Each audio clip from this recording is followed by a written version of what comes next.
Galerinha, estamos aí sem parar agora, a gente já estamos aí com o cronograma estourado, o pessoal já está esperando aqui, já vamos entrar com essa turma Cortando só pra mim. pesadíssima. Tá ruim. Não, pra mim também. Gravando aqui também. O pessoal tá ouvindo? O som tá bom? Estão me dando aqui sinal positivo. Pessoal entrando aqui. Galera, o que a gente vai falar? A gente vai falar com, eu acho que representam grande parte do mercado brasileiro, né? São pessoas que fazem o mercado, que têm a visão muito grande de todo o mercado, porque eles representam 4 corretoras importantíssimas do nosso mercado brasileiro, aqui da B3, né? Então é uma honra tê-los aqui. O pessoal já vai entrar, tá tudo certo, legal, olha aí essa turma de peso. Queria agradecer a presença aí, Rodrigo Puga da Modal, né? Gabriel Calas da Toro, José Martins da Orama e Roberto Indec da Clear, né? Acho que vocês são aí, o quê? 30%, 40% do mercado brasileiro, tá aí, tá nessa tela, né? Queria agradecer a todos, boa tarde. Começando aí nessa ordem, Boa Puga, tarde. e a gente vai fazer nesse sentido que eu apresentei todos. Podia fazer as considerações iniciais, depois eu faço a primeira pergunta para vocês. Beleza. Boa tarde, pessoal, GG, obrigado aí pelo convite, prazer estar aqui, e acho que tem 60% do mercado aqui, GG, não é só 30% não. Só quero ver que vocês não vão ficar puxando sardinha um pro outro aí, não. Eu tenho mais, eu tenho menos, né? Vocês 60%.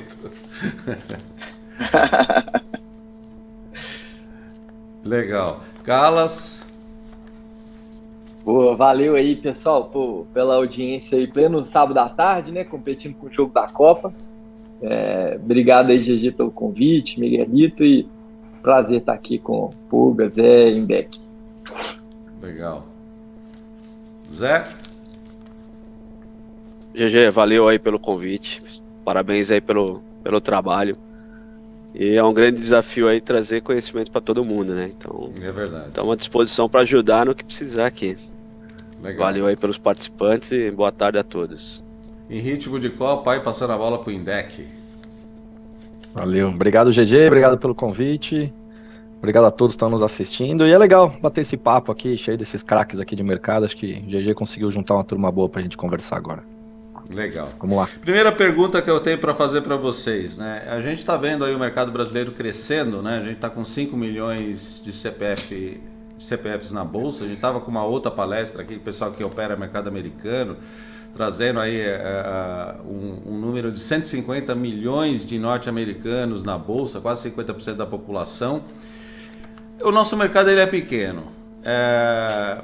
Para vocês, né? O papel. Eu estou perguntando como trader, né? Como operador. Eu olhando o mercado. É o papel da B3 fazer esse mercado crescer ou é da corretora, né? E o que se for da corretora, o que vocês estão fazendo para atrair mais pessoas físicas para investimento, para fazer aí operações day trading, day swing, ou seja, aumentar o nosso mercado? O que você acha, Puga? GG, assim, eu acho que é um trabalho conjunto, tá? Não só da corretora, nem só da B3 e nem só dos dois também. Eu acho que os reguladores também têm um papel importante no fomento de mercado. Eu acho que a B3 ela tem um papel, junto com as corretoras, importante, educacional, da gente realmente pegar o cliente que está começando e preparar ele para o mercado, não deixar ele entrar sem conhecimento. Mas eu acho que a B3 tem um papel ainda mais importante de criar condições de fomento para que as corretoras possam fazer esse trabalho. E aí eu vou tocar numa ferida aqui, que é a questão, inclusive, dos custos e emolumentos que são imputados para as corretoras, tá? E para os clientes também, né? A gente fez aí um trabalho concorrendo principalmente aí Modal e Clear no passado de redução de custos de corretagem até chegar na corretagem zero. E eu lembro que ato subsequente à corretagem zero, a B3 aumentou os emolumentos de mini contratos e se apropriou de quase todo o ganho que o cliente teve da redução de corretagem. Então, eu acho que assim, tem uma discussão delicada e difícil da gente conseguir superar, que é a redução de emolumentos, não só em mini contratos, mas principalmente em Bovespa, né? A gente não viu nenhuma redução ali de emolumentos para o cliente em nenhum desses dois, mas o caminho natural do cliente seria ele começar a operar por ações, né? Porque você tem uma volatilidade menor ali do que nos mini contratos. Mas hoje ele prefere iniciar em mini contratos em função da acessibilidade maior que esse mercado traz em termos de custo, em termos de margem mesmo, né? Dinheiro para operar. E um outro ponto delicado que eu queria tocar aqui é a questão do regulador. A gente teve uma discussão, né, no passado, que nós, o Grupo XP e o BTG, a gente esteve conversando ali com a CVM em relação à margem de mini contratos. A gente chegou num consenso de aumentar a margem, mas eu fazendo minha culpa, eu acho que a gente errou a mão nisso, porque a gente fez com que muita parte... Opa, desculpa aí. É o leilão do carro, gente. Depois eu explico isso. Mas eu tô treinando um carro hoje, é por isso que... Vai voltando. Já fez a captação aqui, o carro já tem até secundário. Voltando aqui no ponto, eu acho que a gente errou a mão porque a margem ficou muito alta, muitos clientes que estão entrando no mercado não conseguem mais entrar porque você tem essa barreira, né, de entrada, e eles acabaram indo para o mercado de cripto, forex e binária. São mercados que regulados aqui no Brasil, e você viu o que aconteceu com a FTX recentemente. Quebrou, você perdeu seu dinheiro e acabou, você não vai conseguir recuperar quem estava com dinheiro lá. Aqui não, você tem mecanismos de proteção, né? E a gente empurra cliente para esses mercados em função da margem estar elevada e em função do horário de negociação, né? A gente tem também 5 anos que a gente tenta aumentar o horário de negociação. O nosso pleito inicial foi até 10 horas da noite, e recentemente a gente conseguiu uma pequena vitória, que a partir do ano que vem o pregão vai continuar, né, nesse horário que está hoje, não vai voltar a fechar às 5 horas da tarde. Então, assim, eu acho que todos os participantes de mercado, incluindo reguladores, incluindo a B3, tem um papel de crescimento desse mercado. É isso. Esse é a minha opinião. Pulgar. Legal. Ô Carlos, respondendo essa pergunta, eu já vou engatar numa outra pergunta que eu ia fazer, que era a questão dos emolumentos, né? Por que a gente paga tão caro os emolumentos, que tem aí uma mordida muito grande em cima das operações, né? Então, assim, qual a sua opinião do papel, né? Se é papel da corretora B3, e por que emolumentos são tão altos na sua visão? Boa. Gigi, só complementando um ponto do que o Puga trouxe antes do crescimento do mercado, um outro agente que também tem que trabalhar em parceria, que também acho que tem uma responsabilidade grande nesse processo de crescimento, é esse próprio ecossistema de influenciadores, né, e de educadores digitais. A gente está vendo aqui uma super amostra disso aqui nessa super live da Liga dos Traders. E eu acho que aqui traz também muito igual é exigido das corretoras, né, a responsabilidade, né, igual o Puga colocou ali, a gente tem esse contato super próximo com o CVM, B3, sempre pensando em evoluir o mercado. Como é que, assim, né, todos os influenciadores estiverem ouvindo a gente aí também, pessoas estudando, a gente cobrar uma responsabilidade. É importante a gente trazer as pessoas para o mercado, mas tão importante como trazer é manter e que ele seja uma ferramenta de prosperidade para todo mundo, né, e nisso eu acho que esse trabalho sério, igual você está fazendo aqui, todos os convidados que a gente vê de, né, visão de gestão de risco, de mostrar que não é um negócio fácil, né? Precisamos ter disciplina como qualquer outra coisa na vida. Então eu acho que mais do que só trazer gente para o mercado, a gente trazer cada vez com mais cuidado e responsabilidade. Óbvio que o mercado tem momentos, né? Acho que a gente, primeiro as pessoas descobrindo, logo no começo, aquele encantamento, mas eu acho que cada vez mais a gente caminhar para uma maturidade desse ecossistema, e que os influenciadores, com certeza, e educadores fazem parte total. Sobre o emolumento, assim, né, eu acho que tem uma questão de concorrência aí, né? Acho que a B3 ela tem super mérito em várias questões, está sempre muito próximo da gente aqui. Nem sempre dá para fazer tudo que a gente pede. o público que já viu é o líder da turma, vai lá já atrás dos pleitos, enche a paciência de todo mundo, a gente vai atrás tentando ajudar. Mas eu acho que tem uma questão aí de realmente, né, a concorrência hoje no Brasil não existe, né? A gente concorre com outros mercados, igual o Puga colocou aí, que tantos mercados mais ou menos regulados, mas na maior parte, infelizmente, com mercados também onde você não tem a segurança de estar numa instituição financeira, de ter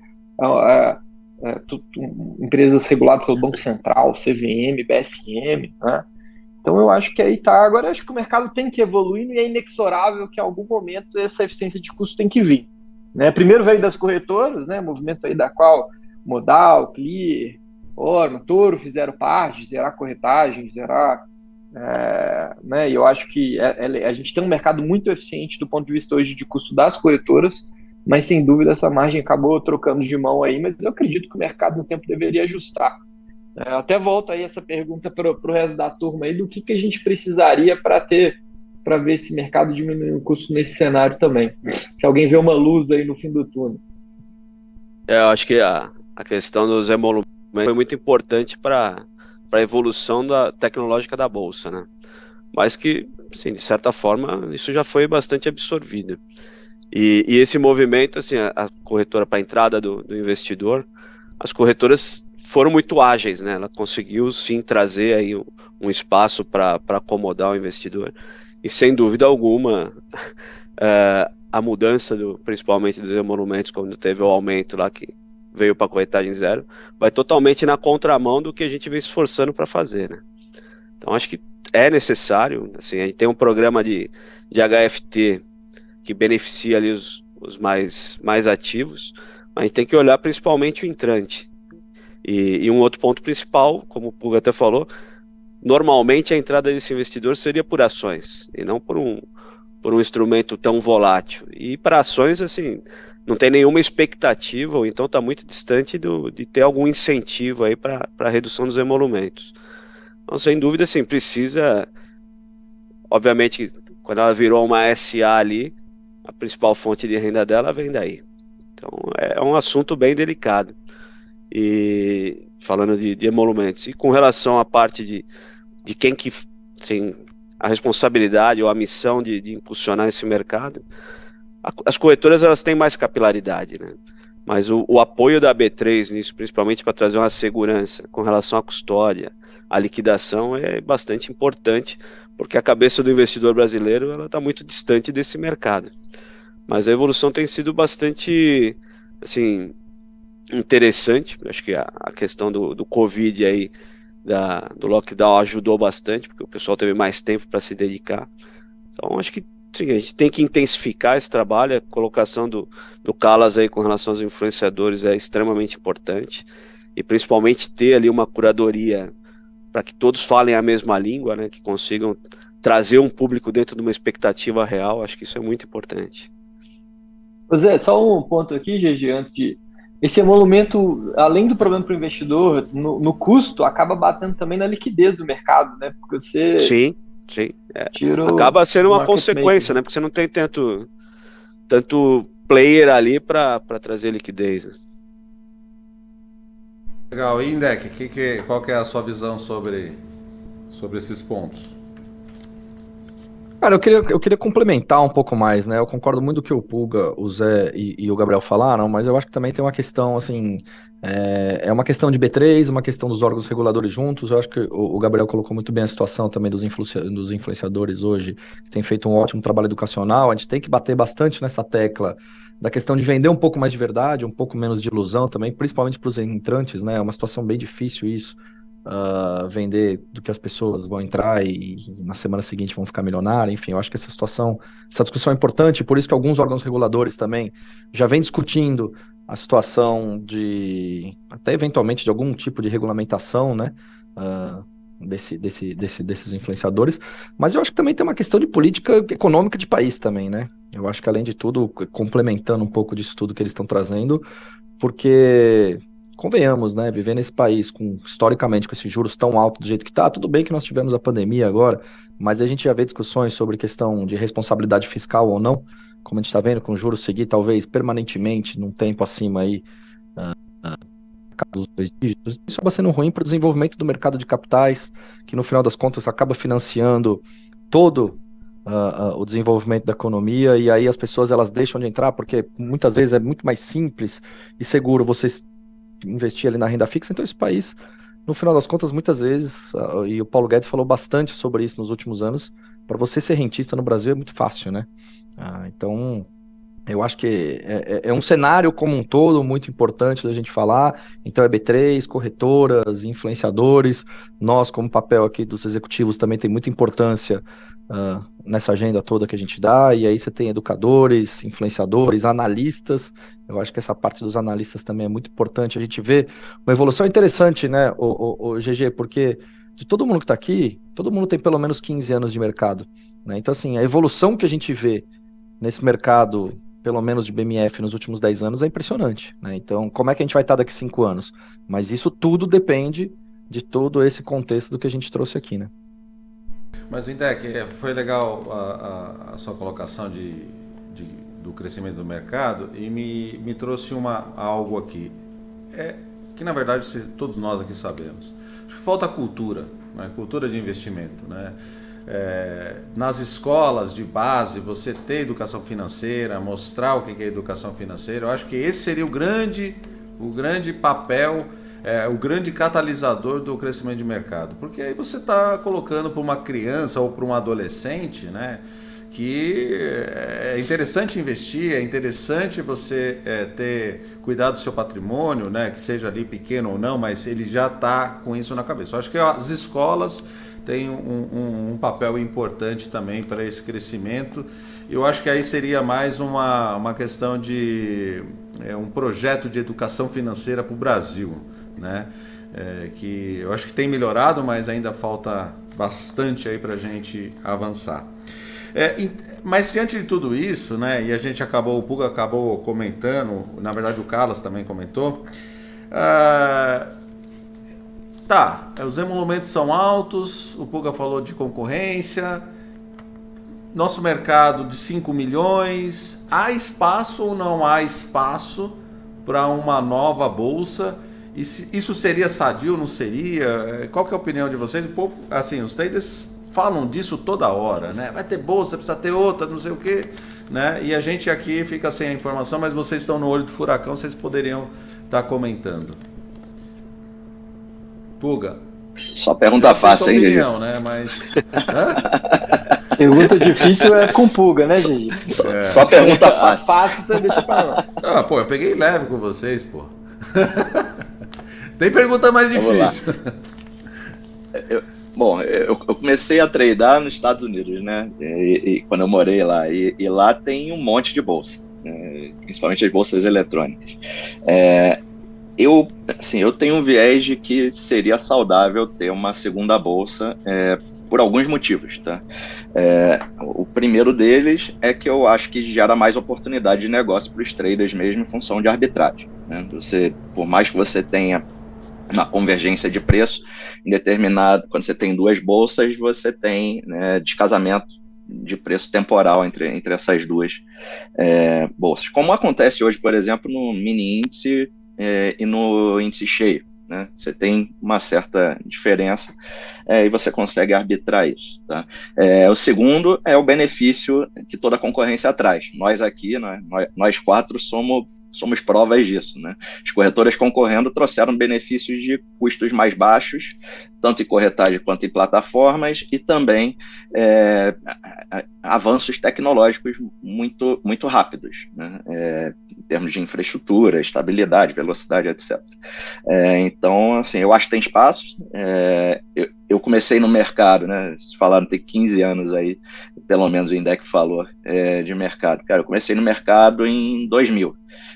Tenho 22 anos. Quando eu comecei, isso aí empreendendo, né, no mercado. Antes eu já tinha trabalhado em bancos de investimento e tinha duas bolsas, né? Você tinha a Bolsa do Rio, que ok, tinha 1/10 do volume da Bolsa de São Paulo, mas naquela época o volume total da Bovespa, né, quando era um dia bom, era 600 milhões dia. Hoje você tem papel que faz muito mais do que isso.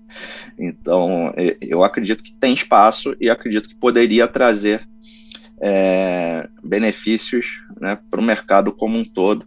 É óbvio que isso aumentaria um pouco a tecnologia das corretoras, mas eu acho que no final do dia toda a concorrência é saudável. Eu sou eu sou na teoria de que concorrência melhora sempre para o cliente final. Top, Pulgar. E aí, Carlos? Eu acho que é isso mesmo que o Pulgar falou. Um ponto que eu acho que talvez adicionaria é que uma das maiores dificuldades que você tem hoje é a parte da custódia física, né? Então, se fosse começar uma bolsa, provavelmente a primeira fatia seria começar exatamente pelo day trade. Não sei se todo mundo aqui concorda, porque no day trade você não tem a liquidação física, você só tem a liquidação financeira. Então, isso simplifica muito, porque o risco de liquidação, ele não existe, né, praticamente. Então, eu acho que se for acontecer, talvez comece disso, e as grandes corretoras, né, tem um incentivo grande, a possibilidade até de vamos supor assim, uma joint venture diferente, que desse independência para essa outra bolsa, mas que tivesse, assim, as corretoras patrocinando isso, como foi, né, com a minha vez para lá atrás, porque você junta hoje, né, você pegar, sei lá, 4, 5 maiores corretores, igual você falou, você junta 80% do volume. Então, eu acho que existe essa possibilidade, mas não é algo simples, tá, Gigi? Muita gente fala, por que não tem outra bolsa? Cara, existe aí um processo muito grande, depois eu até deixar aí meus companheiros explorarem um pouquinho disso. Gabriel, acho que você já tem o business plan pronto, hein? Olha aí, só escondendo, mineiro escondendo o jogo, olha aí. Já tá pronta a bolsa de day trader. Day trader. Vai lá, Zé. Acho que assim, o que eles colocaram assim, faz todo sentido, né? A concorrência ela acaba beneficiando sim o mercado.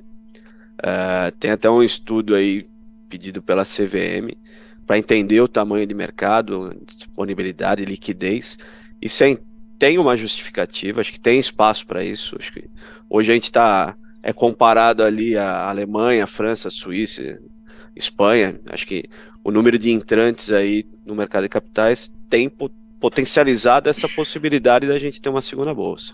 O problema fica em torno da clearing, né? Então a gente tinha alguns cenários que possibilitava, até viabilizava isso de uma forma mais rápida, que de uma forma a bolsa conseguiu ali trazer tudo para dentro da B3 e ser o principal player. Mas eu acho que seria, sem dúvida alguma, necessário a gente ter uma outra possibilidade. E aí é muito, para o investidor isso fica muito nítido, né? Porque quando você não tem alternativa, você é obrigado a aceitar qualquer situação, né? Mas acho que se o Carlos levantar aí um projeto, a gente vai junto com ele.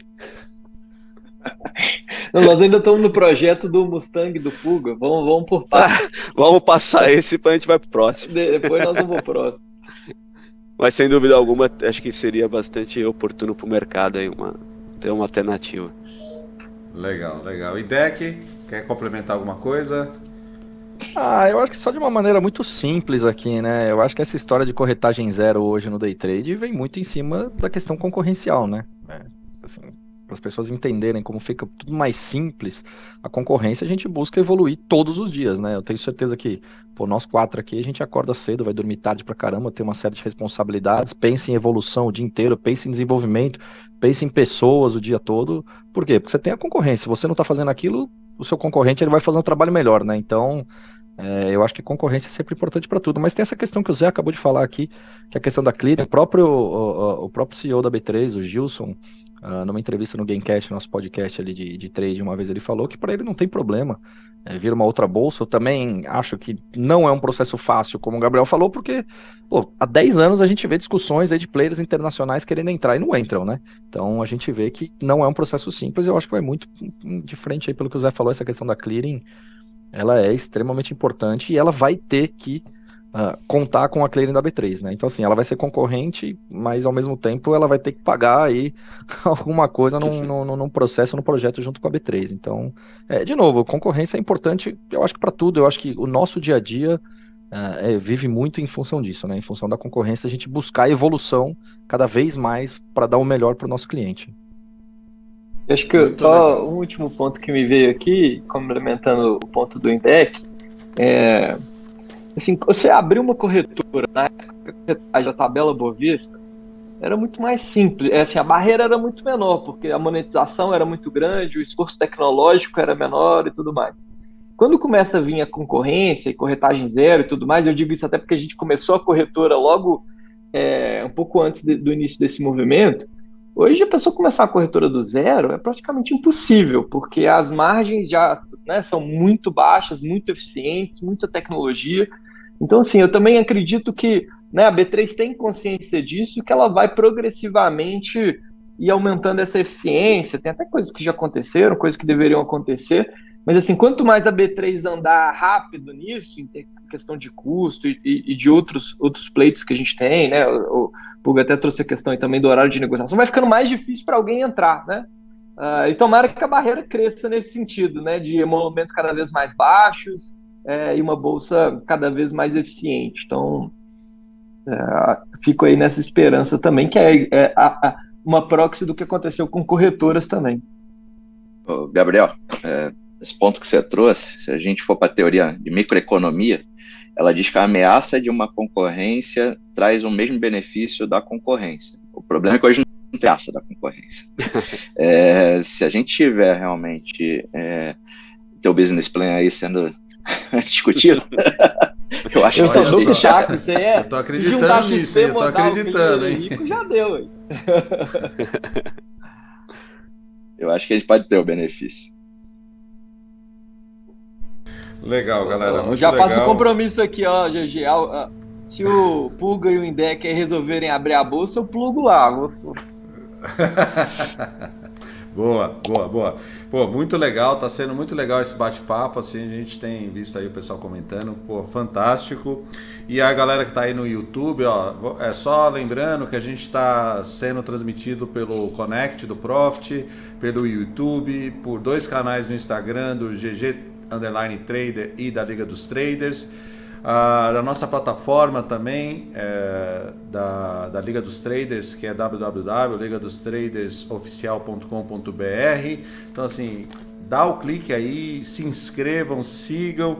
Aqui um conteúdo realmente muito relevante, tá? Última pergunta.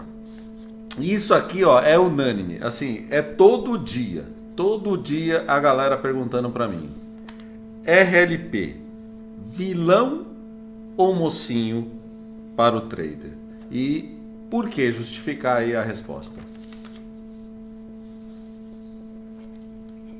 É para mim também? Puga, você é o alvo nosso aqui. Beleza, vamos lá. Tem uma teoria da conspiração em cima da RLP, né? E na realidade... Ainda, né, Puga? Ainda.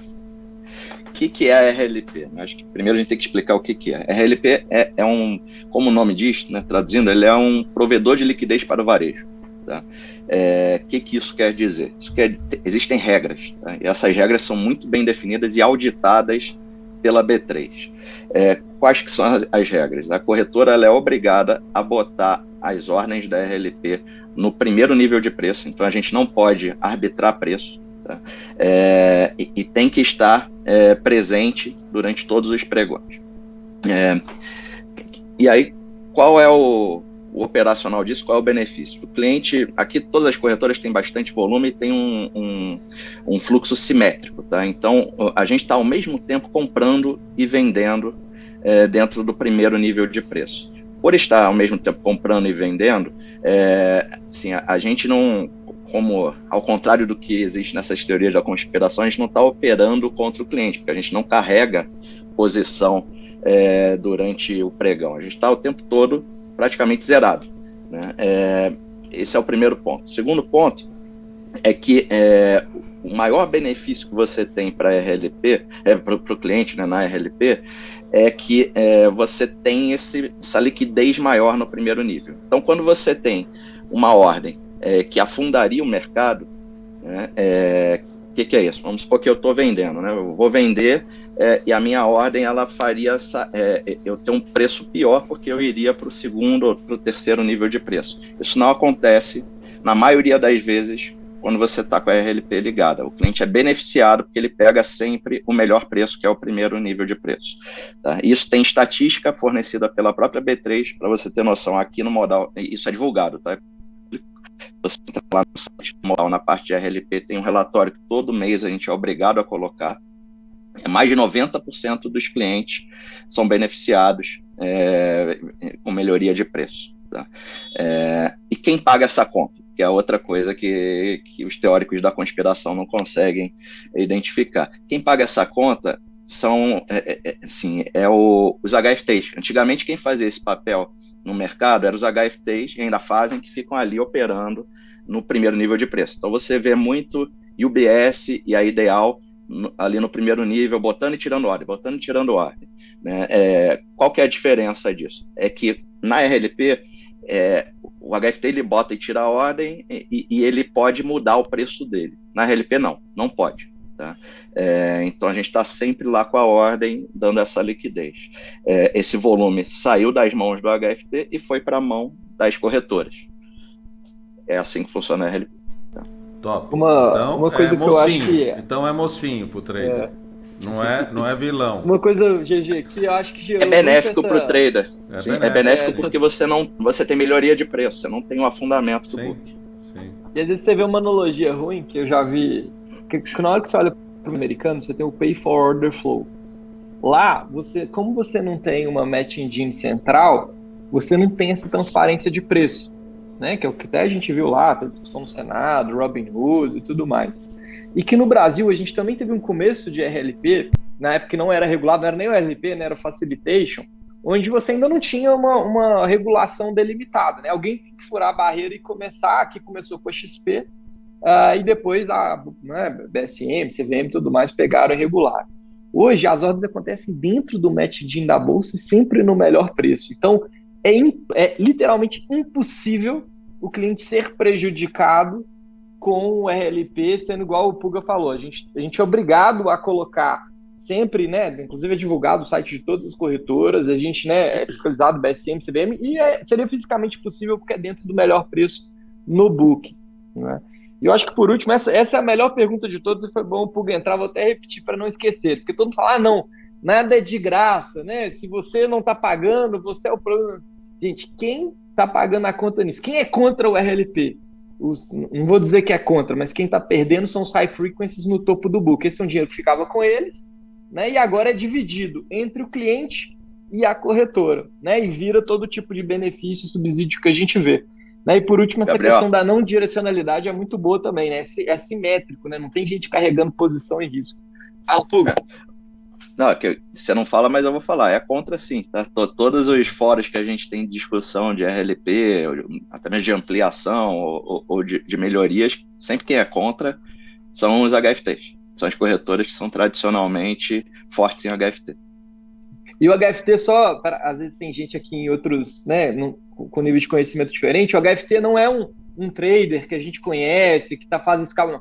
O HFT são os institucionais operando num nível de high frequency que é diferente do que qualquer pessoa física ou o cliente varejo consegue fazer.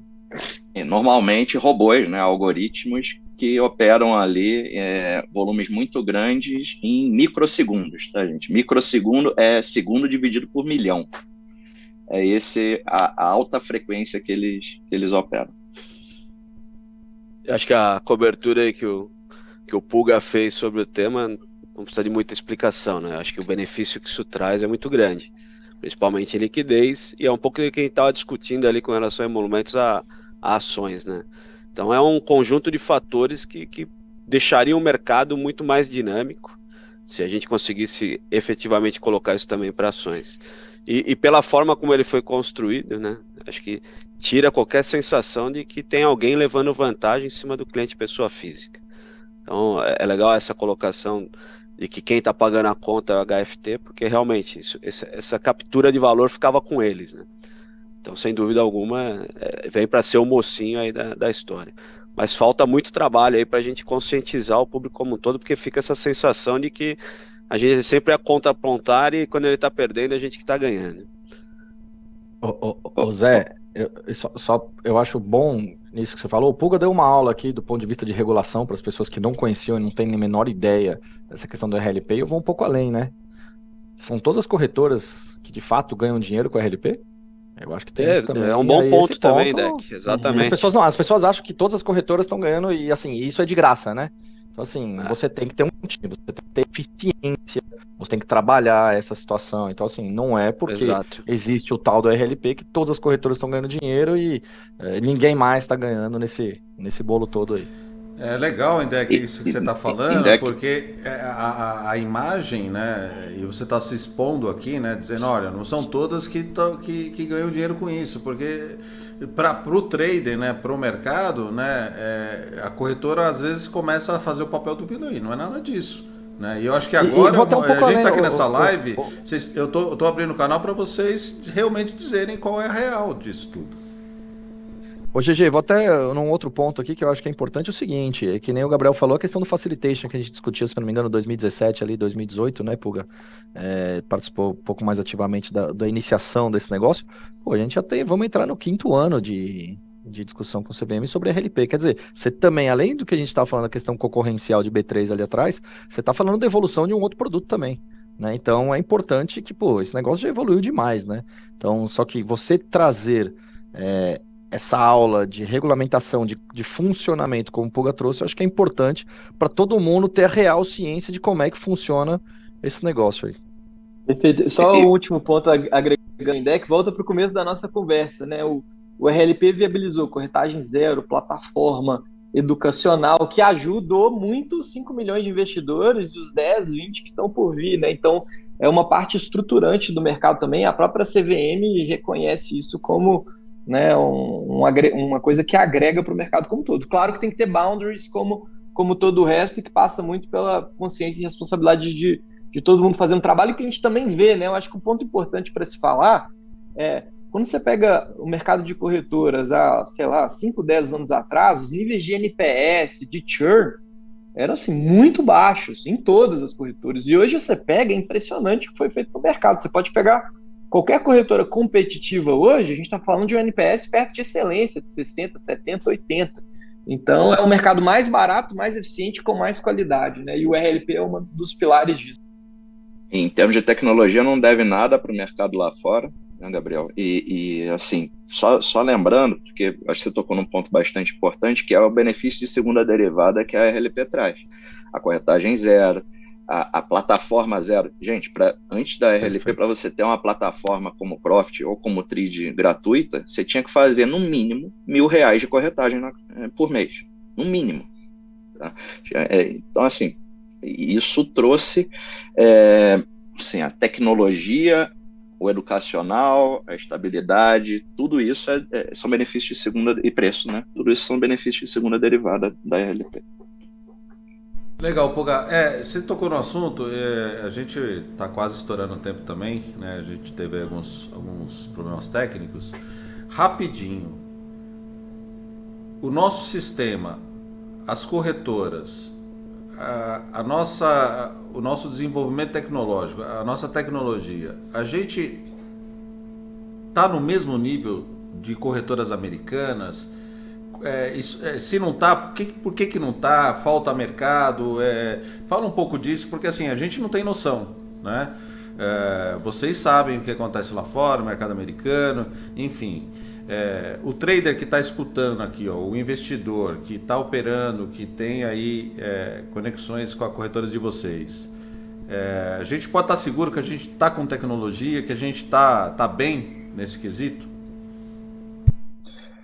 Já vou dividir em duas partes, tá? Eu acho que do lado das corretoras, a gente não deve nada para o mercado americano. Em termos de tecnologia para trade, em termos de toda a parte do site e de plataformas, eu acho que a gente é tão bom quanto as corretoras americanas, tá? O contraponto que eu faço é do lado da B3, tá? lá nos Estados Unidos você tem alguns ativos que você consegue negociar 24 horas.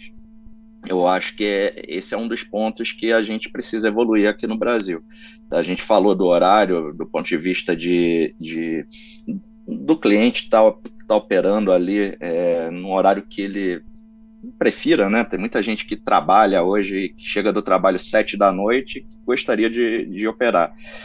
Hoje ele não consegue, aí ele vai para mercados não regulados. Mas hoje eu acho que a B3 não evoluiu ainda para isso por dois motivos. Primeiro, tecnológico.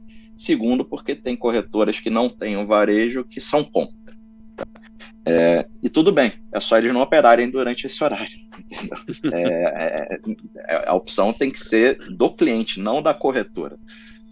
E a B3 tem que ter o papel tecnológico de prover isso, essa possibilidade para as corretoras. Então, assim, eu acho que tem esse gap para ser ainda fechado. E com o advento essa questão desculpa, Gabriel, só complementando. Perdão, aqui, vai lá, Gigi. o gancho. Não, eu peço desculpa. Isso é uma coisa interessante. Muita gente fala, muitos traders comentam, podia ter mercado estendido ou mercado 24 horas. Né? Eu acho que seria um grande avanço para o nosso mercado e aí é uma resposta lá para a primeira pergunta. O que a gente tem que fazer para melhorar e aumentar o mercado? Tá aí. Uma sugestão, né, de que poderia estar aumentando esse mercado como um todo. Vai lá, Gabriel. Eu ia só voltar aqui, eu acho que esse é um outro ponto que volta num dos dilemas que existe, que hoje você tem o mercado brasileiro, seja futuros, ações, um mercado que é regulado, que você tem níveis bons de spread, você tem custo baixo, segurança, e do lado você tem um mercado, vamos dizer assim, meio paralelo, que é o Forex, que é opções binárias, que é, né, esse próprio horário de negociação, ele compete com isso. E cada vez mais, a própria cripto, se você pegar, hoje o nível de spread ali em trading é muito diferente do que você tem hoje, a transparência de informação de preço e tudo mais.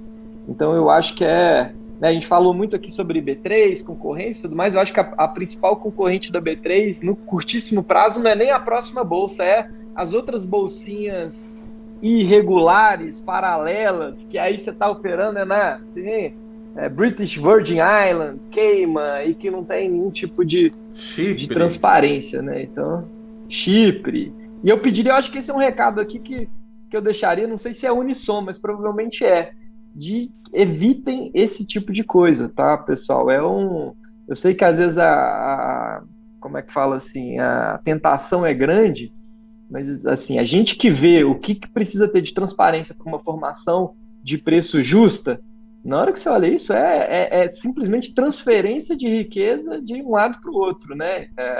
Então, opções binárias, Forex, a própria cripto, né? Que eu acho que aos poucos começa a ganhar um pouco mais de transparência, até com a entrada de players, instituições financeiras e tudo mais, mas muito cuidado, porque aí não existe regra, não existe ninguém sendo olhado do outro lado, né? Mas hoje o trader às vezes tem medo, falar, não, eu não quero o RLP, que igual a gente conversou aqui, é fisicamente impossível que ele não seja bom para o cliente, e aí vai operar o Forex, que ele está pagando spread, está pagando tanto de coisa, não tem book, né? Opções binárias.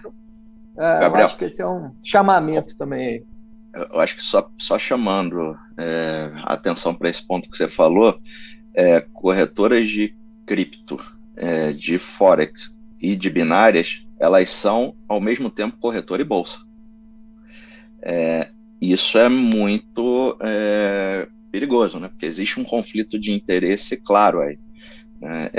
E aí acontece o que você falou, os spreads ocultos ali são gigantes, né? O próprio formação de preço pode ser questionada, ao passo que quando você tem isso num ambiente regulado da B3, esse risco ele é inexistente. E quando você tem instituições financeiras entrando em cripto também, cara, elas têm uma reputação maior aqui no Brasil e tem regulamentação em cima que faz com que você fique mais seguro também. Falando rapidinho aí, até para não estender muito o horário, a gente tem uma evolução tecnológica que realmente coloca a gente muito de igual com os outros mercados. Até a própria mudança do sinal de cotação da bolsa, que era um problema aí até recentemente, o MDF para binário aí. Acho que isso vai trazer um benefício muito grande. Vejo alguns HFTs que a gente atende aqui, gringos que operam os mercados tanto lá quanto cá com a mesma performance, né, com a mesma frequência de ordem ali, com baixa latência. Então, indo direto à pergunta, sim, acho que a gente está bem equiparado aos outros mercados, sim. Eu queria separar em dois também. Eu acho que olhando o lado como corretora, e aí nem comparando com o mercado americano em si, né? Mas olhando como lado como corretora, eu acho que a gente ainda tem muita coisa para fazer, né? Isso é o que me deixa até um pouco mais contente do ponto de vista de perspectiva de evolução que a gente tem olhando para desenvolvimento de produtos, entre tantas outras coisas. Tecnologia, você pode falar também, enfim. Agora, uma coisa é inegável, né? A gente não pode esquecer. No mercado americano, você tem juros baixos histórico. Eu vou voltar para aquela mesma primeira pergunta lá do GG, daquela primeira discussão, né? Você tem uns juros aí, uma taxa média de juros, sei lá, nos últimos 100 anos de 2, 3% ao ano. Então, você tem, qual que é o número de pessoas que estão no mercado americano hoje de renda variável, né? Qual que é o volume do mercado americano de renda variável? É muito superior ao nosso por uma questão cultural, uma questão muito simples. Né? E o nosso não. O nosso a gente vê aqui, a gente falou do desenvolvimento desse mercado nos últimos 15 anos, o quanto ele evoluiu. Então eu acho que tem isso, os caras estão décadas na frente em relação ao tempo que eles estão aí trabalhando com isso. A gente tem um pouco menos de tempo por conta desses juros altos aqui, inflação, uma bagunça no nosso país, historicamente falando, né? Então eu acho que tem as duas diferenciações, né? Olhando como corretora, me sinto contente com o que a gente entrega hoje, mas, de novo, acho que a gente ainda tem muita coisa por fazer, e comparando ali com o mercado americano, eu acho que tem uma questão aí de décadas deles na frente, por conta do histórico de taxa de juros, que facilita muito para o pequeno investidor recorrer ao mercado de renda variável, né? Maravilha, maravilha. Pessoal, prazer ter vocês aqui. Eu acho que a galera que está assistindo aqui está super atenta, né? São poucas as oportunidades que a gente tem de falar com corretoras, né? Acho que fica também não que não exista, né? Mas essa transparência, né? Fazer live com corretoras, acho que isso, até para vocês passarem um recado correto, né? A real, né? O que está acontecendo, eu acho que é importante. Eu estou muito feliz de ter vocês aqui, fazer esse bate-papo, né? Levar para o público, vai ficar gravado, eu vou aconselhar todo mundo a assistir, né? Porque eu acho que é um crescimento para todos aí que, quando entram aí no mercado, nem sabe o que é o papel de uma corretora. Então, eu queria agradecer aí o Rodrigo Pulga, da Modal, Gabriel Calas, da Toro, José Martins, da Orma, Roberto Indec, da Clear, por ceder esse espaço, né? Você deu o seu tempo aí, que era para estar com a família, e está aqui com a gente. Eu ainda tenho minha jornada, são mais 26 horas, né? Tá tudo certo, tô bem, tá? Espero chegar vivo amanhã, né? Mas certeza Toma que cafeína. segunda e terça eu não vou treinar, eu vou ficar em casa, beleza? Show. Obrigado, então, agradeço a todos aí, GG. final de Parabéns semana aí, gente, excelente para pelo todos. trabalho. Muito obrigado. Obrigado aí. Valeu. Obrigado. Tchau. Tá. Galera, foi um super papo legal aí, né, com todos. Muito feliz. Não deixem de curtir, não deixem de seguir aqui os participantes, os palestrantes, é super importante.